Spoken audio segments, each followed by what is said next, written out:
정치가 있는 저녁 정가는 조혜진 국민의힘 의원 그리고 김영배 더불어민주당 의원과 함께 정치권 소식 짚어보겠습니다. 어서 오십시오. 예, 반갑습니다. 안녕하십니까. 윤석열 정부 두 번째 특별 사면 신년 특사 대상자가 확정이 됐습니다. 이명박 전 대통령 포함해서 정치인들이 대거 포함이 됐는데 전반적인 평가부터 들어보도록 하겠습니다. 먼저 김영배 의원님. 네, 이번에 국민들도 깜짝 놀라셨을 걸로 봅니다. MB 대통령이 15년이나 남았는데 그리고 82억 원이나 추징금도 내지 않았는데 벌금을 사면 복권을 했고요. 윤석열 대통령이 그리고 한동훈 법무부 장관이 수사하고 기소했던 그런 우병우, 김기춘 그리고 국정원장들 뭐 이런 다 들어보면 정말로 적폐라고 그 당시에 공적이라고 그래서 윤석열 대통령이 인기를 얻게 됐던 이유가 되는 그런 분들을 다 이번에 사면하고 복권을 했습니다. 예. 이거야말로 정말 적폐의 부활이 아니냐. 이제 윤석열 대통령과 한동훈 법무부 장관이 사실상 자신이 수사한 적폐를 스스로 풀어줬기 때문에 스스로가 적폐와 함께 간다. 이걸 증명한 거 아니냐. 그렇게밖에 볼 수 없다는 말씀 드리고요. 최소한의 형평도 안 맞추고 이렇게 대놓고 자기 세력, 자신의 어떤 지지 기반이 약하니까 자기 세력을 좀 확장하려고 하는 그런 의도로밖에 안 보이는 사면권의 남용이다. 이렇게밖에 볼 수 없습니다. 예.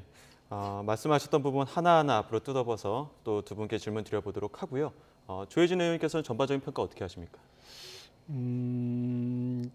국민 통합이나 또 여야 정치 협치 예. 그런 데 대한 이 대통령의 그 사면권자인 대통령의 고민, 기대 이런 것이 담겨 있었던 것 같습니다. 여야의 주요 정치인들을 사면을 한 것이나 예.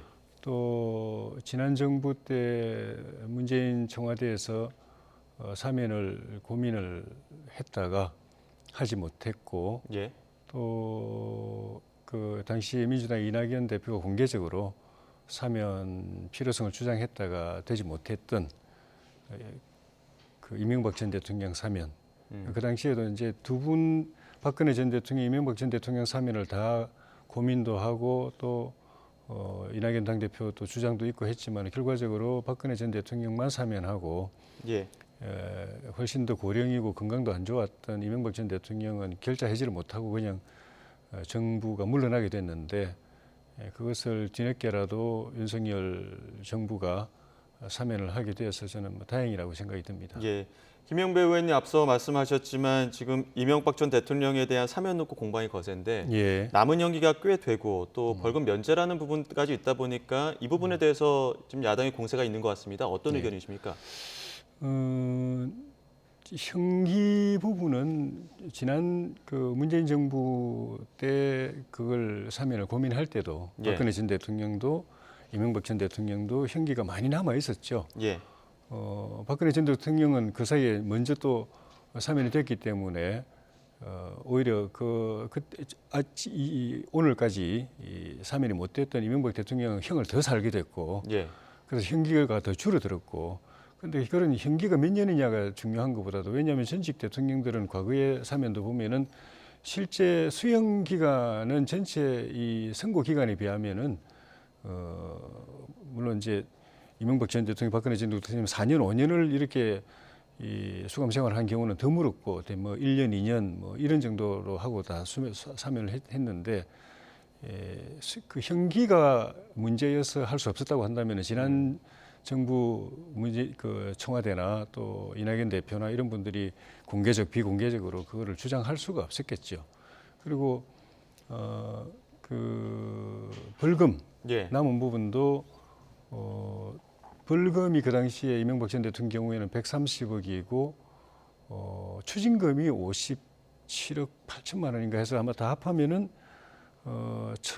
170 예, 180억 정도 되는 거예요. 예, 178억인가 이래 됐는데 그거를 그 본인이 평생 마련한 그 유일한 자산이라고 할 수 있는 이제 자택을 강제 경매를 해가지고 110억 가까이를 이제 그 납입을 했죠. 예. 강제 납입을 하고 이제 남은 보전금 있는 저기 이제 벌금이 있는데 그거는 어떻게 저기 만약에 사면이 안 된다고 하더라도 예. 그걸 이 납입할 자산은 지금 없는 상태죠. 만약 그걸 흔히 말하는 환형 처분을 해가지고 예. 못 내는 만큼 형을 더 살아라고 그러면은 정말 뭐 이거는 감옥에서 그냥 평생 살다가 나와야 되는 그런 상황이고 예. 그런 측면도 그렇지만 법 자체가 사면이 되면은 나머지 벌금도 그 면제되게 돼 있기 때문에 그걸 예. 왈가왈부할 일은 아니라고 생각이 듭니다. 김영배 의원님 지금 이 의견에 대해서는 어떤 반론 입장이십니까? 저는 한동훈 장관과 윤석열 대통령이 이제 더 이상 법치주의를 논할 자격이 없다고 생각합니다.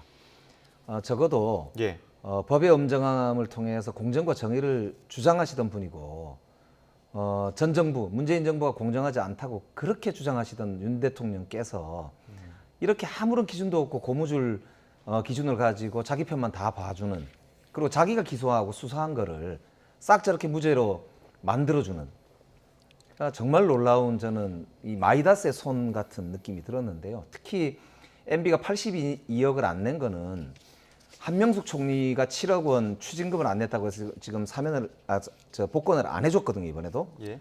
그거에 비하면 10배가 더 넘는 벌금을 그냥 봐준다는 거는 이게 어떤 논리로도 설명할 수가 없지 않습니까? 그리고 아까도 잠깐 말씀을 드렸습니다만 여러 가지 사정이 있다 손 치더라도 우병우라든지 적어도 김태효 지금 현재 청와대 수석을 예. 저렇게 사면해 주는 거는 저는 아연실색하지 않을 수가 없습니다. 특히 김태효 수석은 죄 자체가 뭐냐면 군사기밀보호법 위반이거든요. 예. 그리고 김태효 수석이 최근에도 이 정부 들어서서도 지난번 국정감사 때 크게 문제가 됐던 게 자기가 비밀 인가 취급을 할 수 있는 인가가 없는데도 이 SI 정보를 보고를 받았습니다. 예. 그래서 그게 고발 여부에 대해서 심각하게 상임위에서 막 논쟁이 오가고 했던 바로 그분인데 자기 수석 비서관을 사면을 하는 건 제가 처음 봤습니다. 보통 뭐 사면 복권 이렇게 하면 지나간 분들, 정치 안 할 분들, 예. 그리고 현재 국정에 관계가 없는 분들을 대부분 하는데 현재 있는 청와대 수석이 청와대가 아니고 대통령실의 수석이잖아요. 자기 비서를 이렇게 사면해 주는 경우가 어디가 있습니까? 그래서 이거는 도저히 저는 국민들이 납득 못할 것이다. 그래서 오죽하면 오늘 제가 만난 우리 주민께서 이렇게 말씀하시더라고요. 참 돈 벌기 쉽습니다. 그렇게 큰 잘못 지어도 저렇게 대통령이 이제 바뀌고 나면은 봐주네요. 저도 뭐 돈 벌기 참 좋은 세상에 사네요. 이렇게 아주 하는 모습을 보고 제가 가슴이 무너지는 느낌을 받았거든요. 예. 자, 김태우 수석도 그렇지만 앞서 말씀하신 것처럼 우병우 전 수석 그리고 뭐 김기춘, 조윤선 등등 이 국정농단 사태와 연루된 핵심 인사들도 이번에 사면에 포함이 됐는데 예. 이 부분과 관련해서도 좀 야당의 공세가 좀 과한 편입니다. 거기에 대해서 어떻게 생각하십니까? 그 민주당도 한 분 한 분이 대부분 다 그 범죄 그 혐의는 부패 혐의들입니다. 예. 그러니까 그렇게 따지자면은 국민들이 정서적으로 느끼는 그런 그 거부감은 오히려 굳이 따지면은 그 야당 민주당 출신 이번에 그 사면된 분들이 어떻게 보면 그 죄의 질 그런 걸 따지자면은 더 국민들에게 좀 부끄러운 그런 이제 범죄 행위들이었는데 예. 국정농단이라고 하는 거는 아까 우리 한동훈 법무장관이 그 사면 복권 발표하면서 잘못된 관행으로 인해서 불법 행위를 저질러서 단죄를 받은 사람들 이렇게 표현을 했더라고요. 그게 이제 진실이 담겨 있는 건데 예. 과거에는 관행이었다는 겁니다. 그게 뭐 MB 정부 때도 그렇고 예. 박근혜 정부뿐만 아니라 MB 정부 그 이전에 노무현 정부, 김대중 정부 때도 다 관행이었는데 그 당시에는 그걸 불법으로 문제 삼지 않았다가 국정 그 적폐청산이라는 정책 드라이버를 걸면서 그걸 이제 법적으로 단죄를 한 거거든요. 예. 그러니까 그 표현 속에는 그렇다고 해서 과거의 관행을 갖다가 노무현 정부, 김대중 정부 때까지 거슬러 올라가가지고 어차피 관행은 똑같은 기관에서 똑같은 일을 저지른 거기 때문에 거기까지 다 이렇게 사건 파헤쳐가지고 수사하고 단죄했냐면 안 했잖아요. 딱 거기서 끊어버렸잖아요. 보수 정권 때까지만. 그에 대해서는 그 당시 수사에 참여했던 뭐 윤석열 대통령이나 또 한동훈 장관 같은 분도 검찰은 어차피 검찰의 수사 논리가 있고 그 수사 기술적 부분이 있기 때문에 그 실정법 규정을 갖다 대서 그 문제가 된다고 하면은 수사를 안 할 도리가 없는 거긴 하지만은 이거는 좀 형평성에 문제가 있다. 과거에는 관행이어서 단죄를 안 했던 건데 갑자기 적폐라고 그러면서 이렇게 하게 되는 데 대해서 하면서도 부담이 있었다고 봐야 되는 것이죠. 예. 그런 특히 한동훈 장관 같은 경우에는 그렇게 해서 수사를 했는데 결과적으로 자기가 청와대 민정실에서 모셨던 이명박 대통령을 자기 손으로 수사해서 감옥을 보내는 일까지 했으니까 마음에 부담이 없었겠습니까? 만약에 이거를 그 이전에도 처벌했던 일이었다. 그 이전에도 불법이었고 그런 일을 처벌했으면 부담이 덜할 텐데 과거에는 관행이었는데 갑자기 적폐청산이라고 하면서 처벌하게 됐고 근데 처벌한다고 해서 과거까지 다 그 선로 가지 않고 딱 그냥 그 보정권에서만 딱 그 선을 끊고 예. 그런 문제 삼지 않았던 데 대한 부담 예. 이런 것들이 전체적으로 상대편은 억울한 마음으로 원한으로 남아 있는 것이거든요. 예. 그 불공정성에 대해서 그런 것들이 또 수사를 한 그 당사자들에게는 또 마음의 짐으로 남아 있지 않겠습니까? 예. 그게 국민 통합에 또 장애도 되고 그래서 이번에 그런 여야를 가릴 것 없이 부패 행위고 뭐 국정농단이고 이렇지만 가릴 것 없이 다 사면을 했기 때문에 그런 뜻을 수용해서 그게 좋은 의미로 그 결실이 되도록 같이 노력하는 게 좀 필요하다고 봅니다. 그러니까 국민 통합이라는 이제 말씀에 겉으로는 뭐 무슨 말인지는 이해는 하겠습니다. 그러나 한동훈 장관과 지금 윤석열 대통령이 전 정부에 대해서 들이대고 있는 사법 잣대를 보면은 엄격하기 그지없지 않습니까? 이만한 꼬투리라도 나오면 지금 다 검찰이 수사를 하고 뒤지고 있습니다.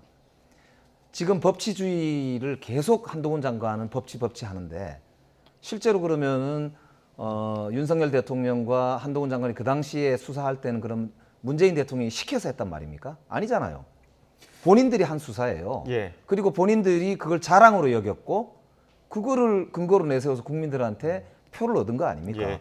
근데 이제 와서 그게 전부 다 그냥 무죄다. 그러면 도대체 무슨 수사를 한 겁니까? 그러니까 이거는 앞뒤가 전혀 안 맞는 언어 도단이거든요. 그래서 앞으로는 한동훈 장관은 더 이상 법치주의를 입에 올리면 안 됩니다. 자, 다시 사면 이야기로 돌아와서 이 부분도 한번 여쭤봐야 될 것 같습니다. 지금 이명박 전 대통령과 마찬가지로 김경수 전 지사에 대한 사면을 두고도 여야의 해석이 조금씩 다른 것 같습니다. 본인도 이미 거부 의사를 밝혔는데 사면은 되고 복권은 되지 않은 상황이고 저도 어떻게 그게 이제 해석하십니까? 굉장히 황당했습니다. 왜냐하면 본인이 분명히 MB와 적폐 세력에 들러리를 서지 않겠다, 서기 싫다라고 의사표현을 했거든요. 예. 그런데도 본인의 의사와 반하게 지금 사면만 하고 복권은 안 해주면서 마치 큰 은전을 베푼 것처럼 국민 통합을 위해서 대단한 조치를 취한 것처럼 지금 홍보를 하고 있단 말입니다. 이거야말로 새로운 정말 들러리고 새로운 모욕을 또 주는 거예요. 2차 가해라고 하잖아요. 그러니까 이걸 본인은 하지 말라고 하는데 왜 그 도대체 그냥 사면만 해주고 복권은 안 해주고 그걸 자기가 잘한 일처럼 홍보를 하느냐 이 말이죠. 그래서 저는 사실 이번에 보면서 정말 윤석열 대통령과 한동훈 법무장관이 기본이 없구나. 정말 자기의 정치적 목적을 위해서는 원칙도 없고 기준도 없고 철학도 없고. 그러니까 오히려 저는 이게 국민 통합에 저해되는 결과를 가져오고 있다. 그런 이제 말씀을 드리고 싶고요. 예. 다만 이제 아까 말씀드린 뭐 하신 대로 민주당 관련한 인사들이 이제 일부 보니까 사면도 되고 복권도 되신 분들이 계시던데요. 예. 그런 부분에 대해서는 뭐 늦었지만 뭐 함께 다행이다 이런 예. 생각은 들긴 합니다. 예. 조혜진 의원님 어떻게 생각하십니까? 김경수 전 지사 사면과 관련해서? 오히려 그 초기에 김경수 지사를 사면해야 된다고 하면서 이명박 대통령도 같이 거론할 때 오히려 저희 쪽에서는 예. 자존심 많이 상했습니다. 기분 많이 나쁘고. 왜죠? 예. 아니, 이게 하나는 적폐청산하면서 국정농단이라고 이렇게 됐고 예. 좀 전에 말씀드렸지만 과거에는 관행이었는데 갑자기 불법 행위가 돼가지고 그것도 그 이전 거는 눈 감아주면서 이명박 대통령 때부터 잡아가지고 이렇게 한 데 대해서 그런 마음의 이 상처가 많았는데 또 한 분은 드루킹이라는 그런 그 도구를 동원해가지고 여론을 조작해서 그 선거 민주주의를 훼손하고 어떻게 보면 헌정을 물라는 그런 행위인데 예. 거기를 이제 사면해 주시는 걸 지난 정부 때 이야기입니다. 사면하는 걸 전제로 해서 MB도 같이 하자 이러니까 차라리 사면 안 받지 하는 그런 생각이 있을 정도였는데 어쨌든 그 당시에는 제 기억에는 김경수 지사도 굳이 사면 하기 싫다는 받기 싫다는 이야기는 안 했던 걸로 기억합니다. 근데 이번에 불원서도 냈는데 그런데 배경은 뭡니까? 이번에는 그러니까 그 경기가 많이 안 남았다. 그리고 나는 뭐 형기보다도 복권돼 가지고 술만 하고 싶다 이 뜻인데 그게 안 되니까 반대했던 것 아닌가 그런 생각이 들어서 그 반대한 취지가 상당히 좀 정치적이라는 생각이 들었습니다. 그래서 네. 김경수 오히려 지사가 더 복권 받기가 어려웠던 것 아닌가 하는 생각도 듭니다. 그러니까 이번에 이제 법무부에서 얘기를 한 거 보면 김경수 지사가 이제 큰 뭐 여론 조작을 했던 드루킹 사건의 주범이다 이렇게 이제 이야기를 하면서 큰 은전을 베푼 것처럼 이야기를 하고 있잖아요. 그런데 오늘 사면 명단을 보시면 그 전 사이버 사령관이었던 연재욱 사령관 그리고 옥도경 전 사이버 사령관도 사면 복권이 됐습니다. 이분들이 원세훈 전 국정원장과 함께 선거 조작, 댓글 조작을 국가기관을 동원해서 공무원을 동원해서 조직적으로 했던 분들입니다. 훨씬 더 심각한 국기문란이었고 있어서는 안 되는 정말 쿠데타와 같은 일을 한 분들이거든요. 그분들을 슬쩍 사면 복권 해주는 들러리로 김경수 지사를 지금 활용하고 있단 말입니다. 아까도 말씀드렸지만 김경수 지사가 분명히 원칙적으로 자기는 지금 이 사면 복권을 안 해도 된다라는 불언서를 냈단 말입니다. 그러니까 이거를 더 이상 이제 김경수 지사를 정치적으로 이용하지 않으셨으면 좋겠다는 말씀을 드리고요. 이제 진짜 국민 통합을 하려면 제 생각은 정말 이 한명숙 총리도 마찬가지죠. 정말 오래 고생한 분들도 훨씬 많고요. 지금 정말 필요한 것은 윤석열 대통령과 한동훈 법무부 장관이 솔직하게 자기를 고백하는 겁니다. 법치주의는 무너졌다. 앞으로 정말 법치주의를 제대로 하기 위해서는 지금 사면한 것에 대해 입장을 분명히 밝히실 필요가 있다. 그 말씀을 거듭드리겠습니다. 자, 일단은 오늘 발표가 된 사면은 내일 단행이 됩니다. 김경수 전 지사의 역할을 두고 어떤 역할을 할 것인가, 어떤 한계를 갖고 있는 것이냐 이런 부분에 대한 다양한 해석들이 나오고 있는데 김영배 의원께서 어떻게 보십니까? 예, 저도 뭐 김경수 지사랑 동갑이고 그래서 뭐 아주 가까운 사이이기도 한데요. 본인 성정상 당분간 정치와는 거리를 둘 것으로 그렇게 생각하고 있고요. 예. 특히 이제 사면 복권에 불언한다라고 하는 그런 의견서도 내고 했던 마당에 지금 뭐 좋게 뭔가 좋아가지고 막 정치 활동하고 이럴 계제가 아니다라고 스스로 아마 생각할 것으로 저는 그렇게 생각이 들고요. 향후에도 뭐 이렇게 당내의 어떤 역할 이런 걸 당분간은 그렇게 할 처지는 아니지 않을까 그렇게 예. 보고 오히려 본인이 가지고 있는 여러 가지 이제 우리 국가와 사회에 대한 근본적 어떤 변화에 대한 비전 이런 것에 대해서 오히려 다듬고 고심하고 그런 시간이 되지 않을까 싶고 지난번 한번 면회 갔을 때 보니까 이제 다보스 포럼이라든지 기후 변화라든지 또 4차 산업혁명에 대한 어떤 심도 깊은 고민들을 많이 하더라고요. 그래서 저하고도 정책 토론을 오히려 면회 간 저하고 예. 정책 토론을 좀 면회 간 자리에서 했거든요. 정책 토론을 예. 하셨습니까? 그래서 그런 성정으로 보면 저는 뭐 그렇게 현안 정치에 김경수 지사를 이렇게 막 끌어넣는 그런 거는 본인도 원하지 않는다. 그렇게 말씀드리고 싶네요. 예, 본인은 원하지 않아도 주변에서 어떻게든 뭐 역할을 할 수 있을 것이냐 요구하는 상황도 생기긴 할 텐데 조혜진 의원께서는 어떻게 보십니까? 그게 본인의 한편도 부담이면서 짐이면서 한편으로는 본인의 또 미래와 연결되어 있는 부분이죠. 예. 노무현 대통령 돌아가시고 난 뒤에 또 그 이전에 또 친노 세력이 스스로 패족을 자처하면서 문을 잠궜을 때 그 뒤에 이제 이 친노 정치 세력을 대표해서 구심점 역할을 할 다시 뭉쳐낼 이 존재로 본인이 전혀 정치할 생각도 없고 또 안 하겠다고 하는 문재인 대통령을 끌어내서 결국 구심점으로서 발화점을 친노가 불붙는 발화점을 만들어낸 것처럼 지금도 민주당 내부 상황이 이재명 대표의 정치적 이제 장래가 이제 좀 불투명해졌고 그 사법 리스크가 현실화됐을 때 그렇다고 경쟁했던 이낙연 전 대표나 정세균 전 또 총리나 이런 분들이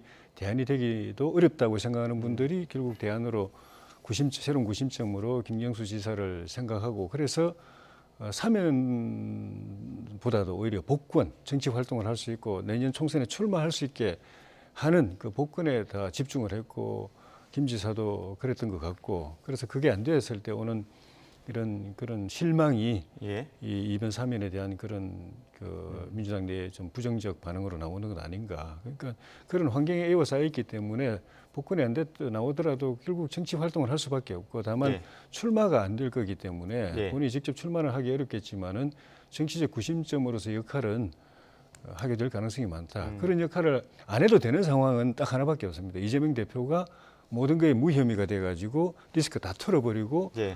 민주당 또 범야권의 구심점으로서 자리를 확실하게 잡는 경우만 김경수 지사의 그 대안론, 대체론이 사그라들지. 그런데 지금 상황 예. 보면 그렇지 않기 때문에 김 지사에게 정치 기대가 몰려올 가능성이 높다고 봐야죠. 예, 기대와 한계를 갖고 있는 김경수 전 지사의 역할론까지 두 분 입장 들어봤습니다. 지금까지 조혜진 국민의힘 의원 그리고 김영배 더불어민주당 의원과 함께 정치권 소식 짚어봤습니다. 오늘 말씀 고맙습니다. 예, 고맙습니다. 고맙습니다.